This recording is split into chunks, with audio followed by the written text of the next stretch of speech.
Hey, what's up guys? Welcome back to another edition of 2 Scoop News. This is the actual office where I do my editing work for these videos. And today we are going to talk about Christmas. 5 facts concerning Christmas. Here's number 1. Christmas originated from the pagan tradition of various cultures and countries. Say for instance, in the Norse culture, Yule is celebrated on December 21st. The fathers and the son get logs and they burn them, set them on fire in honor of the sun god that they worship. And they would basically feast for as long as the log burns until the log burns out, which could take up to about 12 days. 12 days of feasting. It's a lot of food. Also around that time, the wine and the beer would be finally fermented and ready for drinking. Now, the traditions I just mentioned happened in Scandinavia, but in Rome, they practiced another tradition called Saturnalia, another midwinter holiday tradition in favor or in honor of the god of agriculture, Saturn. So beginning in the week leading up to the winter solstice, they would celebrate this thing, eating and drinking, partying like you wouldn't believe. As a matter of fact, the Roman social order would be turned on its head. So say for instance, the peasants would become the rulers, the slaves would become the masters, and there would be all this chaos happening in the town. Even shops and schools would be closed so everyone could join in. All right, point number 2, Santa's powers came from a pagan god. In Germany, people would honor the pagan god Odin in the midwinter holiday. As a matter of fact, they were terrified of Odin because they believed that he would make nocturnal flights in the sky to observe his people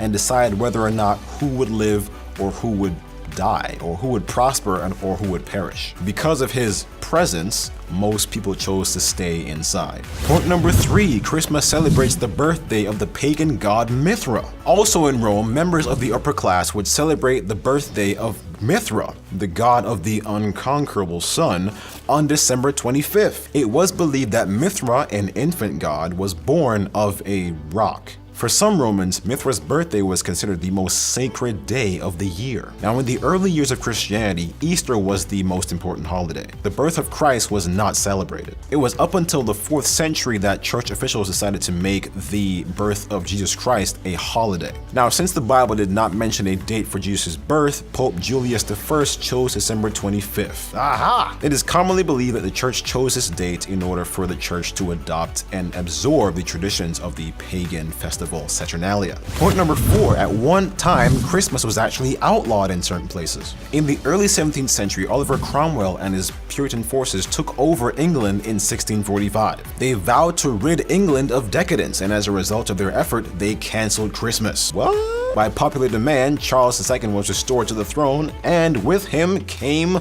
Christmas again. The Pilgrims, or English separatists that came to America, were actually even more orthodox than Cromwell, and as a result, Christmas was not a holiday in early America. As a matter of fact, from 1659 to 1681, celebration of Christmas was actually outlawed in Boston. Anyone exhibiting the Christmas spirit was fined 5 shillings. However, in the Jamestown settlement, Captain John Smith reported that Christmas was being celebrated freely. Point number 5, Christmas was reinvented. In 1819, best-selling author Washington Irving wrote the sketchbook of Geoffrey Crayon. The sketches feature a squire who invited peasants into his house for the holiday. In contrast to the problems facing American society at that time, the two groups, the rich and the poor, the squire and the peasants, they mingled effortlessly together, thus changing the idea of Christmas from a raucous carnival holiday into a family-centered day of peace and nostalgia. In Irving's mind, Christmas should be a warm-hearted,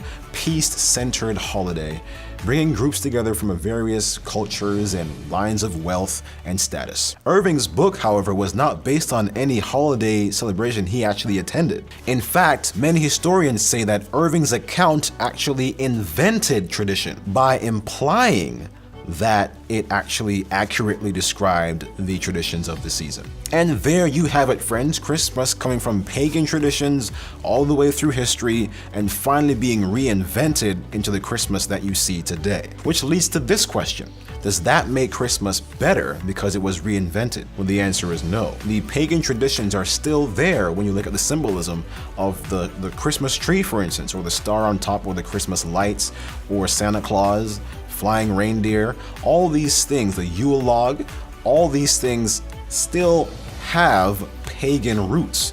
And when we celebrate Christmas, we are still invoking these things. Even the December 25th, the birthday of Mithra, the god of the sun. I mean, as a Christian, we should not even be coming close to that or even be looking or embracing any of that stuff. These things are pagan traditions invoking pagan gods. When we put the Christmas tree in our house, we're actually participating in pagan tradition and pagan worship. And so friends, I would advise you, as Christians, we should not be celebrating Christmas because it's all just pagan stuff. Friends, consider this. Matthew 15 verse 9 says, "But in vain do they worship me, teaching for doctrines the commandments of men." That was Christ speaking. And basically in relation to what's happening now in terms of Christmas, we're actually celebrating, many Christians are celebrating Christmas right now, and they think that what they're doing is a good thing, even a religious thing. But in reality, these things are all man-made pagan traditions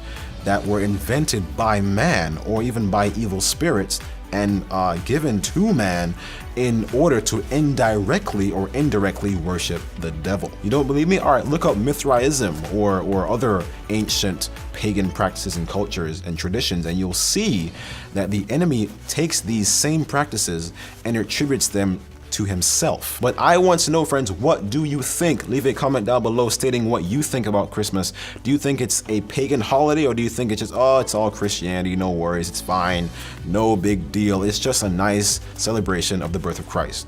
What do you guys think? Share your thoughts down below. I would like to hear from you. All right, guys, that's it. Thanks for watching this video. Like and subscribe to this channel if you wish, and we will see you in the next one. Take care, guys, and God bless.